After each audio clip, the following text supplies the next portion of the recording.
سورہ المومنون کی ابتدائی 11 آیات میں مومنین کی بعض صفات کا ذکر کیا گیا ہے جن کے بغیر کامیابی ممکن نہیں۔ اللہ تعالیٰ ارشاد فرماتا ہے کہ ان ایمان والوں نے یقیناً کامیابی حاصل کر لی جن کی نمازوں میں خشوع و خضوع ہے، جو لغو کاموں سے دور رہتے ہیں، جو زکوٰۃ کی ادائیگی کرتے ہیں، جو اپنی شرم گاہوں کی حفاظت کرتے ہیں سوائے اپنی بیویوں اور ان کنیزوں کے جو ان کی ملکیت میں آ چکی ہیں، کیونکہ ایسے لوگ قابل مذمت نہیں ہیں۔ ہاں، جو لوگ اس کے علاوہ کوئی اور طریقہ اختیار کرنا چاہیں تو ایسے لوگ حد سے گزرے ہوئے ہیں، اور وہ اپنی امانتوں اور اپنے عہد کا پاس رکھنے والے ہیں جو اپنی نمازوں کی پوری نگرانی رکھتے ہیں۔ یہ ہیں وہ وارث جنہیں جنت الفردوس کی میراث ملے گی، یہ اس میں ہمیشہ ہمیشہ رہیں گے۔ اللہ تعالیٰ جو انس و جن اور تمام مخلوقات کا پیدا کرنے والا ہے، جو خالق و مالک و رازق کائنات ہے، جس کا کوئی شریک نہیں ہے، جو انسان کی رگ رگ سے ہی نہیں بلکہ کائنات کے ذرہ ذرہ سے اچھی طرح واقف ہے، نے انسان کی کامیابی کے لیے ان آیات میں اللہ اور اس کے رسول صلی اللہ علیہ وآلہ وسلم پر ایمان کے علاوہ 7 صفات ذکر فرمائی۔ جیسا کہ اگر کوئی شخص واقعی کامیاب ہونا چاہتا ہے تو وہ دنیاوی فانی زندگی میں موت سے قبل ان 7 اوصاف کو اپنے اندر پیدا کر لے۔ ان 7 اوصاف کے حامل ایمان والے جنت کے اس حصے کے وارث بنیں گے جو جنت کا اعلیٰ و بلند حصہ ہے، جہاں ہر قسم کا سکون و اطمینان و آرام اور سہولت ہے، جہاں ہر قسم کے باغات، چمن، گلشن اور نہریں پائی جاتی ہیں، جہاں خواہشوں کی تکمیل ہے، جس کو قرآن و سنت میں جنت الفردوس کے نام سے موسوم کیا گیا ہے۔ یہی اصل کامیابی ہے جس کے بعد کبھی ناکامی، پریشانی، دشواری، مصیبت، تکلیف نہیں ہے۔ لہٰذا ہم دنیاوی عارضی اور محدود خوشحالی کو فلاح نہ سمجھیں بلکہ ہمیشہ ہمیشہ کی کامیابی کے لیے کوشاں رہیں۔ ایمان والوں سے مراد ہے جنہوں نے اللہ تعالیٰ کی وحدانیت کا اقرار کیا، حضور اکرم صلی اللہ علیہ وآلہ وسلم کو پیغمبر تسلیم کیا اور آپ صلی اللہ علیہ وآلہ وسلم کی تعلیمات پر عمل پیرا ہوئے۔ انسان کی کامیابی کے لیے سب سے پہلی اور بنیادی شرط اللہ تعالیٰ اور اس کے رسول پر ایمان لانا ہے۔ اس کے علاوہ انسان کی کامیابی کے لیے جو 7 اوصاف اللہ تعالیٰ نے ان آیات میں ذکر فرمائے ہیں وہ یہ ہیں: خشوع اور خضوع کے ساتھ نماز کی ادائیگی۔ خضوع کے معنی ظاہری اعضاء کو جھکانے یعنی جسمانی سکون، اور خشوع کے معنی دل کو عاجزی کے ساتھ نماز کی طرف متوجہ رکھنے کے ہیں۔ خشوع اور خضوع کے ساتھ نماز پڑھنے کا آسان طریقہ یہ ہے کہ ہم نماز میں جو کچھ پڑھ رہے ہیں اس کی طرف دھیان رکھیں، اور اگر غیر اختیاری طور پر کوئی خیال آ جائے تو وہ معاف ہے، لیکن جو ہی یاد آ جائے دوبارہ نماز کے الفاظ کی طرف متوجہ ہو جائیں۔ غرض یہ کہ ہماری پوری کوشش ہونی چاہیے کہ نماز کے وقت ہمارا دل اللہ تعالیٰ کی طرف متوجہ رہے اور ہمیں یہ معلوم ہو کہ ہم نماز کے کس رکن میں ہیں اور کیا پڑھ رہے ہیں۔ اسی طرح ہمیں اطمینان اور سکون کے ساتھ نماز پڑھنی چاہیے، جیسا کہ حضرت ابو ہریرہ سے روایت ہے کہ رسول اللہ صلی اللہ علیہ وآلہ وسلم مسجد میں تشریف لائے، ایک اور صاحب بھی مسجد میں آئے اور نماز پڑھی، پھر رسول اللہ صلی اللہ علیہ وآلہ وسلم کے پاس آئے اور رسول اللہ صلی اللہ علیہ وآلہ وسلم کو سلام کیا۔ آپ صلی اللہ علیہ وآلہ وسلم نے سلام کا جواب دیا اور فرمایا، جاؤ نماز پڑھو کیونکہ تم نے نماز نہیں پڑھی۔ وہ گئے اور جیسے ہی نماز پہلے پڑھی تھی ویسے ہی نماز پڑھ کر آئے، پھر رسول اللہ صلی اللہ علیہ وآلہ وسلم کو آ کر سلام کیا۔ آپ صلی اللہ علیہ وآلہ وسلم کے ساتھ بھیجا ہے، میں اس سے اچھی نماز نہیں پڑھ سکتا، آپ مجھے نماز سکھائیے۔ آپ صلی اللہ علیہ وآلہ وسلم نے ارشاد فرمایا، جب تم نماز کے لیے کھڑے ہو تو تکبیر کہو، پھر قرآن مجید میں سے کچھ پڑھ سکتے ہو پڑھو، پھر رکوع میں جاؤ تو اطمینان سے رکوع کرو، پھر رکوع سے کھڑے ہو تو اطمینان سے کھڑے ہو، پھر سجدے میں جاؤ تو اطمینان سے سجدہ کرو، پھر سجدے سے اٹھو تو اطمینان سے بیٹھو، یہ سب کام اپنی پوری نماز میں کرو۔ نمبر 2 ہے عہد و پیمان کو پورا کرنا۔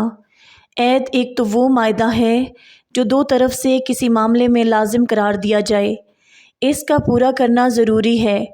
دوسرا وہ جس کو وعدہ کہتے ہیں، یعنی کوئی شخص کسی شخص سے کوئی چیز دینے کا یا کسی کام کے کرنے کا وعدہ کر لے، اس کو پورا کرنا بھی شرعاً ضروری ہو جاتا ہے۔ غرض یہ کہ اگر ہم کسی شخص سے کوئی عہد و پیما کر لیں تو اس کو پورا کر لیں۔ نمبر 3 ہے نماز کی پابندی۔ کامیاب ہونے والے ہیں وہ جو اپنی نمازوں کی بھی پوری نگرانی رکھتے ہیں، یعنی 5 نمازوں کو ان کی اوقات پر اہتمام کے ساتھ پڑھتے ہیں۔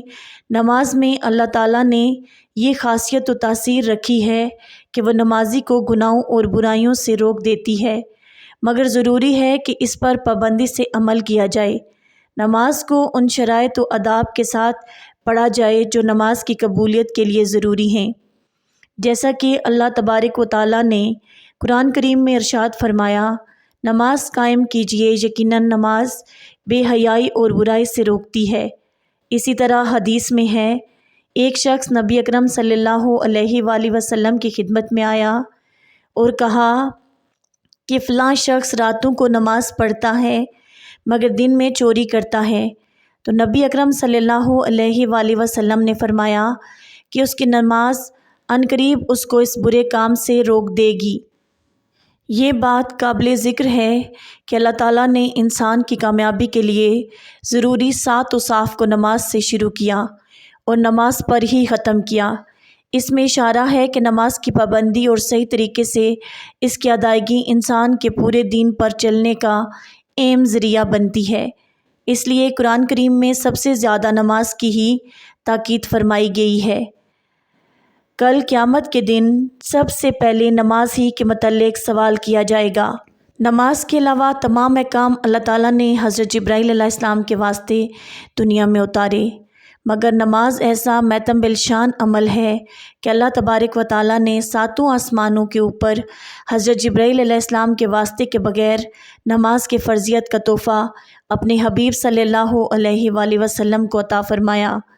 اللہ تعالیٰ ہم سب کو نمازوں کا اہتمام کرنے والا بنائے، آمین ثم آمین۔ اللہ تعالیٰ نے ہر انسان کی طبیعت میں کامیابی کی چاہت رکھی ہے، چنانچہ ہر انسان کامیاب ہونا چاہتا ہے۔ ان آیات میں اللہ تعالیٰ نے بیان کیا کہ انسان کی کامیابی ایمان کے بعد 7 صفات پر مضمر ہے، یعنی اگر ہم کامیاب ہونا چاہتے ہیں، کامیابی ایمان کے بعد 7 صفات پر مضمر ہے، یعنی اگر ہم کامیاب ہونا چاہتے ہیں تو ہمیں چاہیے کہ ہم اپنے اندر یہ صفات پیدا کریں۔ ان 7 اوصاف سے متصف ایمان والوں کو اللہ تعالیٰ نے 10 اور 11 آیات میں جنت الفردوس کا وارث بنایا ہے۔ لفظ وارث میں اسی طرف اشارہ ہے جس طرح مورث کا مال اس کے وارث کو پہنچانا قطعی اور یقینی ہے، اسی طرح ان 7 اوصاف والوں کا جنت الفردوس میں داخلہ یقینی ہے۔ اللہ تعالیٰ ہم سب کو ان 7 اوصاف کے ساتھ زندگی گزارنے کی توفیق عطا فرمائے اور ہمیں جنت الفردوس کا وارث بنائے، آمین ثم آمین۔ نمبر 4 پر ہے شرمگاہوں کی حفاظت کرنا۔ اللہ تعالیٰ نے جنسی خواہش کی تکمیل کا ایک طریقہ یعنی نکاح مشروع کیا ہے۔ انسان کی کامیابی کے لیے اللہ تعالیٰ نے ایک شرط یہ بھی رکھی ہے کہ ہم جائز طریقے کے علاوہ اپنی شرمگاہوں کی حفاظت کریں۔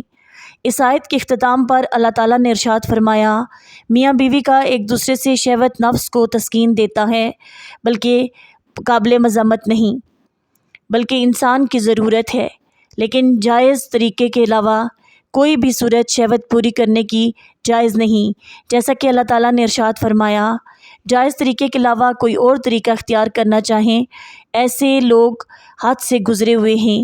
اللہ تعالیٰ نے زنا کے قریب بھی جانے سے منع فرمایا ہے۔ نمبر 5 ہے زکوٰۃ کی ادائیگی۔ انسان کی کامیابی کے لیے تیسری اہم شرط زکوٰۃ کی فرض ہونے پر اس کی ادائیگی ہے۔ زکوٰۃ اسلام کے 5ویں بنیادی ارکان میں سے ہے۔ اللہ تعالیٰ نے قرآن کریم میں نماز کے بعد سب سے زیادہ حکم زکوٰۃ کی ادائیگی کا ہی دیا ہے۔ سورہ توبہ آیت نمبر 34 اور 35 میں اللہ تعالیٰ نے ان لوگوں کے لیے بڑی سخت وعید بیان فرمائی ہے جو اپنے مال کی کمائی کا حصہ زکوٰۃ کے لیے نہیں نکالتے۔ ان کے لیے بڑے سخت الفاظ میں خبر دی ہے، چنانچہ فرمایا جو لوگ اپنے پاس سونا چاندی جمع کر کے رکھتے ہیں اور اس کو اللہ کے راستے میں خرچ نہیں کرتے، تو ہے نبی آپ ان کو ایک دردناک عذاب کی خبر دے دیجئے۔ یعنی جو لوگ اپنا پیسہ، اپنا روپیہ، اپنا سونا چاندی جمع کرتے جا رہے ہیں اور ان کو اللہ کے راستے میں خرچ نہیں کرتے، ان پر اللہ نے جو فریضہ عائد کیا ہے اس کو ادا نہیں کرتے، ان کو یہ بتا دیجئے کہ ایک دردناک عذاب ان کا انتظار کر رہا ہے۔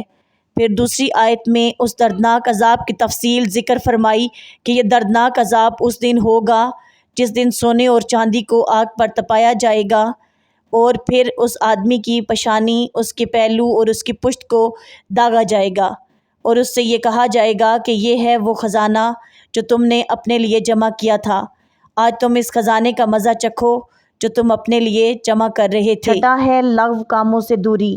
لغو اس بات اور کام کو کہتے ہیں جو فضول یعنی لا حاصل ہو، یعنی جن باتوں یا کاموں کا کوئی فائدہ نہ ہو۔ مولائے حقیقی نے اس آیت میں ارشاد فرمایا کہ لغو کاموں کو کرنا تو درکنار، ان سے بالکل دور رہنا چاہیے۔ ہمیں ہر فضول بات اور کام سے بچنا چاہیے، قطع نظر اس کے کہ وہ مباح ہو یا غیر مباح، کیونکہ نبی اکرم صلی اللہ علیہ وآلہ وسلم نے ارشاد فرمایا انسان کا اسلام اسی وقت اچھا ہو سکتا ہے جب وہ بے فائدہ اور فضول چیزوں کو چھوڑ دے۔ ساتواں ہے امانت کی ادائیگی۔ امانت کا لفظ ہر اس چیز کو شامل ہے جس کی ذمہ داری کسی شخص نے اٹھائی ہو اور اس پر اعتماد و بھروسہ کیا گیا ہو، خود اس کا تعلق حقوق العباد یا حقوق اللہ سے ہو۔